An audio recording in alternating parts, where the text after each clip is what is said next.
अंतर्राष्ट्रीय दबाव के बावजूद भारत के प्रधानमंत्री किस बेबाकी से फैसला लेते हैं, उसका एक उदाहरण विदेश मंत्री एस जयशंकर ने दिया। जयशंकर ने पीएम मोदी की निर्णय लेने की क्षमता का जिक्र किया। जयशंकर ने बताया कि पीएम मोदी ने विदेशी ताकतों के सामने झुकने के बजाय डटकर उनका मुकाबला करने की सलाह दी थी। पीएम मोदी ने कहा कि जो देश हित में है वही करो, विदेशी दबाव आए तो उसका जवाब दो।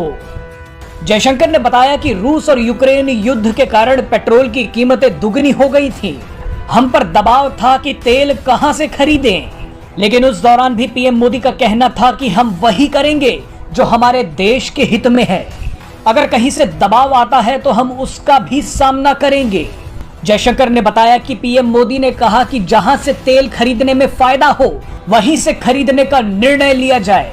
आइए आपको विदेश मंत्री एस जयशंकर का वो बयान सुनवाते हैं। ये यूक्रेन की लड़ाई के कारण तेल की कीमत, तेल माने पेट्रोल वाले तेल की कीमत ये दुगना हो चुकी है। एक समय में 50-60 डॉलर एक बैरल तेल की कीमत थी। ये $60 से $115 गई। और हमें जो है अपने राष्ट्र हित में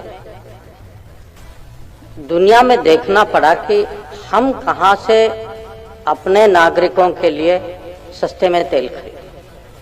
और हम पे बहुत दबाव था कि कुछ देश से लें, कुछ देश से नहीं लें, कैसे लें, किस कीमत पे लें।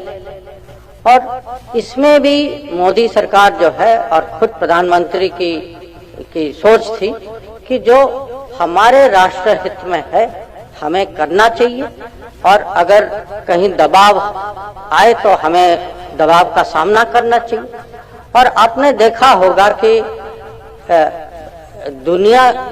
दुनिया के दूसरे देशों के अगर उनके मुताबिक हमारे यहाँ इसका इकोनॉमिक इम्पैक्ट। गुर्जर, बकरवाल और प्यारे पहाड़ी भाइयों बहनों को मेरा नमस्कार।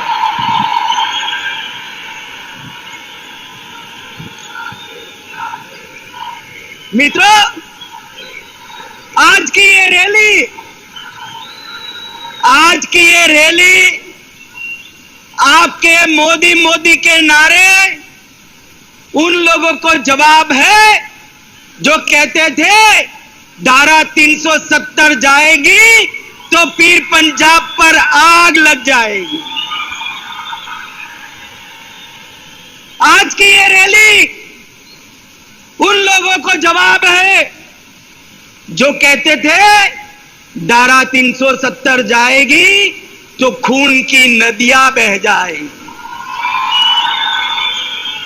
मित्रों, आज सबसे पहले मैं मेरे सभी पहाड़ी भाइयों बहनों को प्रणाम कर धन्यवाद करना चाहता हूं, क्योंकि 1 घंटा लेट कार्यक्रम हो रहा है, फिर भी ये धूप में, कड़ी धूप में, हैंगर के बाहर, मकानों पर, दीवालों पर, जहां पर भी नजर पड़ती है लोग ही लोग नजर आते हैं। मोदी जी के प्रति आपका जो ये प्यार है, मोदी जी के प्रति आपका ये जो विश्वास है, मैं मन से, दिल से कहता हूं, हम लोगों का कश्मीर और जम्मू के लिए और विशेषकर पुंछ और राजौरी के लिए ज्यादा काम करने का उत्साह बढ़ाता है। मित्रों, उत्साह बढ़ाता है। आज मैं जम्मू क्षेत्र में हूं, जम्मू में भी पुंछ और राजौरी के क्षेत्र में आया हूं। ये महाभारत कालीन पहाड़ियां ये भारत की सीमाओं का मजबूत द्वार है, मजबूत द्वार है। आज मैं मेरे पहाड़ी भाइयों बहनों माताओं को,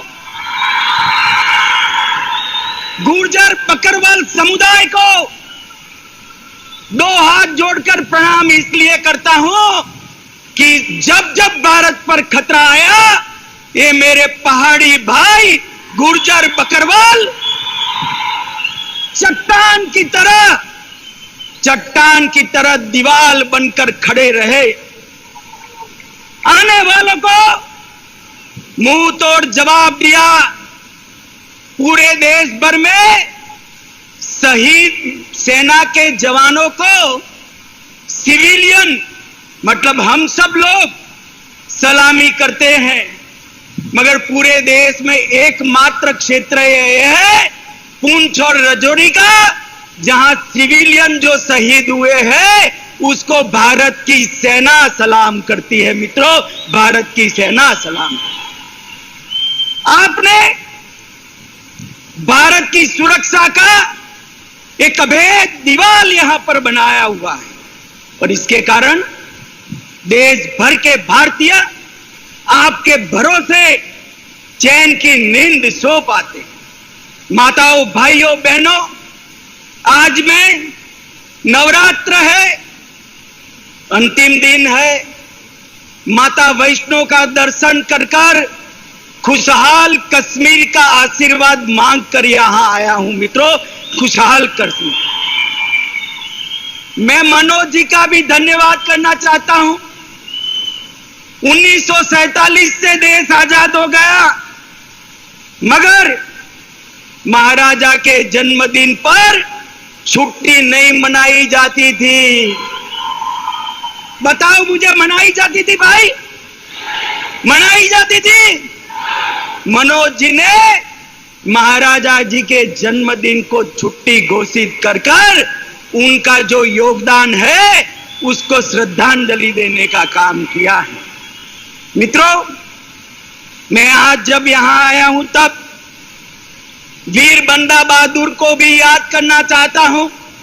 ये उन्हीं की जन्मभूमि है और आज मैं आपको बताने आया हूं मित्रों कि एक गुर्जर, बकरवाल और विशेषकर मेरे पहाड़ी भाइयों की चिंता मोदी जी देश भर में सर्वप्रथम इस क्षेत्र की चिंता करते हैं। मैं आगे इसकी बात बताऊंगा। मित्रों, मैं जब यहां आया हूं तब 70 साल जिन लोगों ने कश्मीर में राज किया, ये 3 परिवारों ने राज किया। लोकतंत्र तो आजाद हुआ तब से आया था, मगर लोकतंत्र का मतलब उन्होंने अपने परिवारों में बना दिया था। मुझे बताओ मेरे पहाड़ी भाइयों बहनों, मेरे गुर्जर बकरवाल भाइयों बहनों, आपको कभी भी ग्राम पंचायत, तहसील पंचायत, जिला पंचायत का अधिकार मिला था क्या? अरे जोर से बोलो, मिला था क्या? उन्होंने लोकतंत्र का, जमहूरियत का मतलब निकाल दिया। हमारे ही कच्चे पक्के जो है उनको सुख से रहना, पीढ़ियों तक शासन करना। देश में सरकार बदली, 2014 से नरेंद्र मोदी जी प्रधानमंत्री बने। मोदी जी ने सबसे पहले पंचायत के चुनाव कराए और 19 के बाद तहसील पंचायत, जिला पंचायत के चुनाव कराए। मित्रों, आज जो पहले 3 परिवार के पास था, इसकी जगह आज 30,000 लोगों के पास जम्मू कश्मीर का शासन आया है। मित्रों, 30,000 लोगों के पास आया। मित्रों, मोदी जी ने 5 अगस्त 2019 को एक महत्वपूर्ण फैसला दिया और धारा 370 और 35 से उखाड़कर फेंक दी। सब लोग विरोध करते थे। मुझे एक बात बताओ, ये धारा 370 35 से न जाती तो ट्राइबल रिजर्वेशन मिलता क्या? अरे यार जोर से बोलो, मिलता क्या? ये आयोग जो बनाया हमारे एलजी साहब ने, वो आयोग बनता क्या? धारा 370 को हटाने से यहां पिछड़ों को, दलितों को, आदिवासियों को और पहाड़ियों को अपना अधिकार मिलने वाला है। मित्रों, यहां पर सफाई कर्मचारी, उनका कोई अधिकार नहीं था। सफाई कर्मचारियों को भी उनका अधिकार मिला। एसटी के मेरे भाई बहन यहां बैठे हैं, उनको एट्रोसिटी का अधिकार नहीं था। एट्रोसिटी का अधिकार भी नरेंद्र मोदी साहब ने दिया। यहां पर माइनॉरिटी एक्ट भी नहीं था। माइनॉरिटी एक्ट का अधिकार भी मोदी जी ने यहां पर दिया है। ये लोग जो हाय तौबा करते हैं ना, उनके मन में है ये मेरे पहाड़ी भाई जितना दब कर रहे उतना अच्छा है, हमारे परिवार की दुकान चलती रहे। मैं आज कहने आया हूं, आप लोगों ने भारत की सीमाओं की सुरक्षा करी है, अब वो दिन लग गए कि आपके अधिकारों को कोई दबा पाएगा।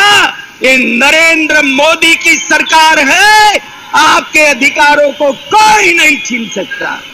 माताओं, भाइयों और बहनों, मैं आज इतना कहना चाहता हूं कि 3 परिवार से मोदी जी ने जमहूरियत को 30,000 लोगों तक पहुंचा है।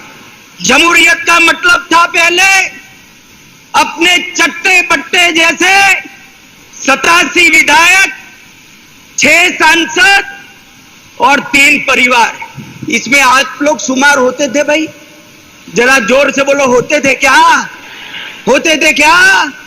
2014 के बाद मोदी जी ने माताओं बहनों को भी अधिकार दिया, मेरे ट्राइबल भाइयों बहनों को भी अधिकार दिया, और अब बारी पहाड़ियों की है।